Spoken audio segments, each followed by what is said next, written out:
Kita nak tanya kepada Ukasha sendiri. Macam tadi, Ukasha ada katakan, kadang-kadang kalau perkara itu tidak memberi kesan ataupun impak yang besar kepada kehidupan ataupun diri Ukasha, Ukasha akan biarkan perkara itu berlalu. Macam Tok Abah kata tadilah, time heals everything. Kita perlukan masa untuk mengubatinya. Tapi contoh macam perkara yang berlaku baru-baru ini, yang melibatkan suami sendiri dipukul depan mata dan sebagainya. Mungkin Shazila ada trauma melihat perkara tersebut.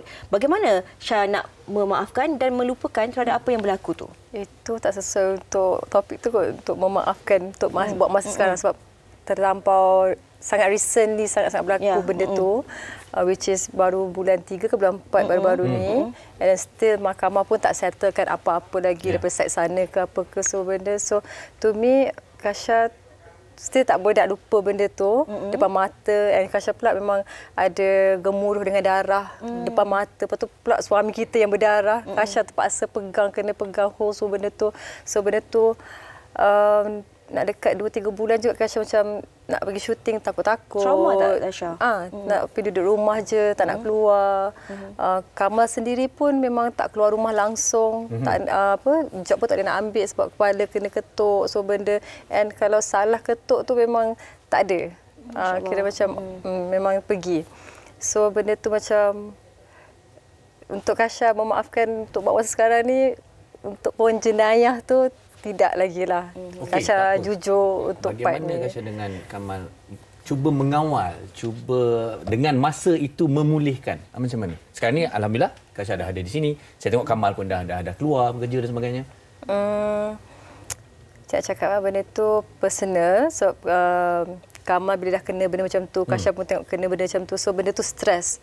Bila stres, sama-sama stres, and tak tahu macam mana nak deal dengan benda ni. Benda ni tak pernah jadi dekat siapa pun, dan tiba-tiba jadi pula tempat yang tempat orang, which is tempat open public, orang boleh berani buat macam tu zaman sekarang ni.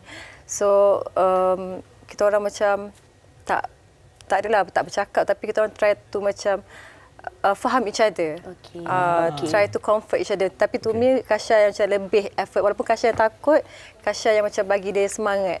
Sebab dia macam banyak macam tak nak jumpa orang, dia jadi takut, tak nak itu, tak nak ini, so benda. Tapi Kasha push dia sampailah dia macam 2, 3, 4 bulan macam tu barulah dia nak keluar sikit, slow, and then barulah dia terima job sikit macam tu lah. Kita doakan semoga insyaAllah semuanya akan pulih. Cakap ni pun rasa macam berdebar bila cakap ingat balik.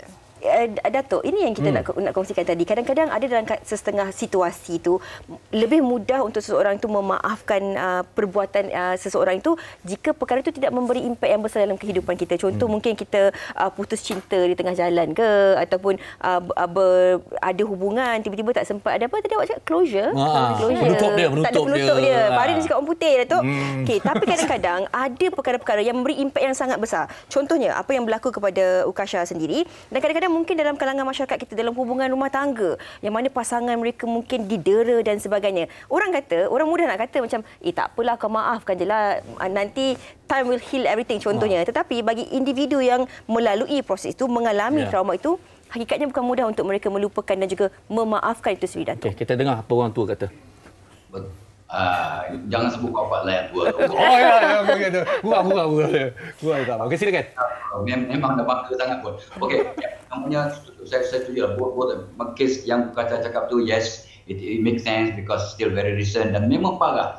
Cuma nasihat abang lah ya, pada semua lah, pada Ukasha, pada Kamal, pada semua, dan pada pendengar penonton kita. Pertamanya, bila kita maafkan orang tu bukan untuk orang yang buat ananya tu, untuk diri kita, untuk merawat diri kita sebenarnya. Abang pernah kaunselor seorang mangsa rogol yang telah 70-80 kali rogol oleh orang yang sama, ini yang kira, tetapi dia sampai sakit, sampai nak bocor perut dia, kena ulcer. Tapi bila Abang pesan dan pujuk dia untuk memaafkan, selepas 1 bulan pulih, berniat sama ulcernya. So maksudnya kita memaafkan itu bukan untuk release orang itu, tak, dia hukuman, dia akan kena hukum. Yang kena hukuman kena berjalan, undang-undang kena berjalan. Tapi kita untuk merawat diri kita, kita maafkan. Satu, untuk diri kita. Itu kebaikannya. Yang keduanya, of course lah, satu lagi cara yang untuk membantu kes Kamal ke kes apa-apa bila kita mula mendoakan orang lain, kita doakan kawan-kawan, kita doakan orang lain, maka ingat kata ulama, bila kita doakan orang lain, kita akan sayang hormat orang yang kita doakan. Orang yang kita doakan akan sayang kat kita. That is second one. Ya, kalau kes yang tak berat lah. Ya, okay. So, tapi kalau kes berat, itu terpulang. Yang ketiganya, ini dia. Ini pun satu penemuan baru. Itu bila Bron cakap tentang itu, kita kena tengok perspektif barat ke, perspektif timur ke, Islam ke. So, kajian yang mutakhir menunjukkan bahawa saintifiknya, bila kita baca Quran dengan bersuara, so getaran suara kita akan menendang trauma daripada kepala kita. Trauma-trauma kita akan ditendang keluar oleh getaran suara orang yang mengaji. Itu yang sebenarnya kalau kita boleh mengaji, tak betul, okay, aku susah mengaji, aku baca Fatihah kuat-kuat, baca Al-Ikhlas kuat-kuat, itu akan menendang keluar trauma. Ya, lepas tu kita doakan orang yang menganiaya kita, ya, itu ada kekuatan tu ya. Tapi kita tahu ini untuk kebaikan. Ya, dan of course kita kena ingat hadis sahih, Allah bila nak bagi kebaikan pada hamba-Nya, dia mulakan dengan musibah. Jadi kalau katalah Ukaca dan Kamal ada musibah, orang lain pun ada musibah, ya, maka ingat bahawa bila kita redha dan move on, Allah akan bagi gantian yang sangat luar biasa. Nanti kalau ada masa, tak apa bagi satu doa kecil, ya, pendek, yang untuk menjadikan apa pun yang datang itu sebagai satu terapi, satu, keduanya sebagai asbab untuk kita move on dan bertambah hebat berbanding sebelum kena musibah. Okey, kita adakan juga masa tu insya-Allah, okey, penerbit kita. Okey, tapi sebelum tu kita ada satu komen kita nak kongsikan ni, Tok Abah. Dari Kasih Asfam. Okey, dia kata betul, saya pun setuju jugalah. Kita manusia biasa. Memaafkan itu memang mudah untuk dilafazkan, tapi jika melibatkan hati dan perasaan yang terluka, memang agak sukar untuk melupakan sebab kita bukan hilang ingatan. Okey. Jadi macam ada sesuatu di fikiran awak? Saya sedang berfikir dan saya juga melihat reaksi kedua tetamu kita. Macam Bron sendiri, bila kita bercakap tadi, macamlah kadang-kadang situasi kita ni melalui fasa yang berbeza-beza dalam kehidupan kan. Ada orang-orang yang mungkin melalui traumanya daripada zaman kecil-kecil. Jadi kadang-kadang dia boleh memaafkan, tetapi apa yang berlaku dalam kehidupannya itu sukar untuk dilupakan. Tetapi bila kita dalam situasi kita bersama dengan kawan-kawan pula, kita dah meningkat dewasa, kadang-kadang yang melakukan perkara-perkara yang tak sepatutnya itu juga kadang-kadang terdiri daripada kawan rapat kita. Mungkin orang yang sama-sama kita makan sepinggan, orang yang kita sayang, orang yang sentiasa kita percaya dan kita bantu dan sebagainya. Tapi mungkin orang-orang itu juga yang kadang-kadang yang menikam kita daripada belakang, yang membuatkan kadang-kadang sukar untuk kita memaafkan mereka. Komen Bron. Wah. Saya rasa masa lah ubat yang terbaik, dan kita juga harus berdamai dengan konsep yang proses tu harus berjalan. Jadi kita tak boleh rush the process kan. Maksudnya masa tu akan menjadi ubat yang terbaik dan kita tak boleh biar bagi. Jadi selagi macam mana pun tak macam orang yang melaluinya. Macam dalam konteks hari ini, perbincangan kita, perbualan kita rasa macam solusinya macam mana. Last sekali orang yang menghadapinya, bebannya itu berbeza kan. Orang tengok dengan orang yang pikulnya berbeza. Mungkin sekeliling kita harus keluar dari space itu. Mungkin solusinya ke arah itu. Maksud kita keluar kalau macam ada kawan-kawan. Jadi kita tahu ini adalah grup yang bukan positif untuk diri kita menghadapi kehidupan kita seterusnya, masa depan kita dan sebagainya, dan kita terpaksa keluarkan diri kita. Itu juga adalah self preservation. Dan self analysis juga menjadi salah satu, saya rasa menjadi kunci. Apa yang kita perlukan sebenarnya, dan cuba melihat. So kalau kita melayan perasaan je pun, saya percaya kata kita harus membiarkan juga perasaan marah, kecewa, sedih. Sebab itu adalah natural kita manusia kan. Tapi at some point kita juga harus set cut off point untuk setuju. Kalau kita masih duduk dalam kepompong itu, dia dah menarik kita daripada kita untuk meneruskan kehidupan kita, which is kadang-kadang tak fair kepada orang sekeliling. Maksudnya parents kita, orang baru, kawan-kawan yang lebih setia, kawan-kawan yang lebih ikhlas dan jujur.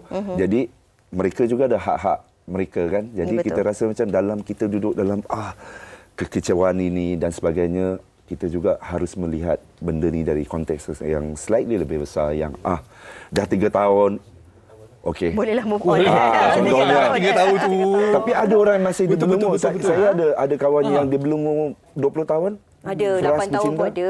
Dibelenggu maksudnya, dan kita melihat yang alamak, kenapa harus membiarkan kehidupan, maksudnya hidup menelan ataupun takdir menelan diri sampai ke tahap itu, sampai lupa yang masih ada lelaki yang okey di dunia ni. Perbincangan ini memang betul-betul dalam lah. Okey, tapi bercakap tentang juga saya nak sambung dengan Ukasha lah. Kalau kita lihat Ukasha memberi sokongan pada Kamal juga kepada Ukasha tentang pentingnya dalam keadaan kita terjatuh, dalam keadaan kita tak boleh melupakan satu support system sekeliling, orang-orang yang menyayangi kita, orang-orang yang bersama kita yang sebenar-benarnya ni. Okay, honestly, firstly Kasha nak say thank you so much to Prof tadi bagi kata-kata semangat semua tu buatkan Kasha rasa macam tersebab dan rasa macam kena dekatkan diri dengan sebenarnya dengan Allah untuk kita tenang, and also bila ada apa support daripada family, kawan-kawan terdekat, so benda-benda tu buat kita rasa calm, and also macam orang-orang yang pihak-pihak berkuasa, contoh macam polis, benda macam tu, so kita rasa lagi selamat, and after that apa-apa pun berbalik pada diri kita juga. Dekatkan diri kita dengan Tuhan, kot saya rasa. Okey. Ini daripada Bron dan juga Syah sendiri. Macam tadi saya suka apa yang Syah katakan dari awal tadi. Kalau perkara-perkara itu yang tak mengganggu kehidupan kita, tak apalah kita move on kan. Tapi kalau perkara yang mungkin memberi kesan ataupun impact, mungkin ada kita ambil masa untuk kita melalui fasa itu. Sama juga apa yang Bron katakan. Dan mungkin di penghujung perbincangan ini, Tok Abah ada sesuatu yang juga nak dikongsikan dan nak disampaikan kepada penonton agar sama-sama kita dapat jadikan manfaatnya.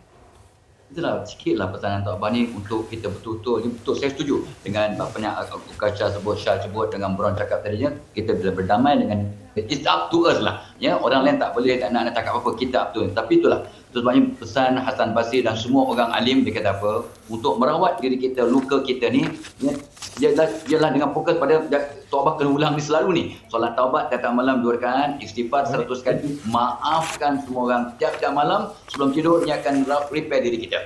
Satu. Yang keduanya yang Nabi sebut, bila kita menghadapi tekanan sampai kita terluka, sebut satu zikir yang Nabi suruh kita baca, Alhamdulillahi ala kulli hal.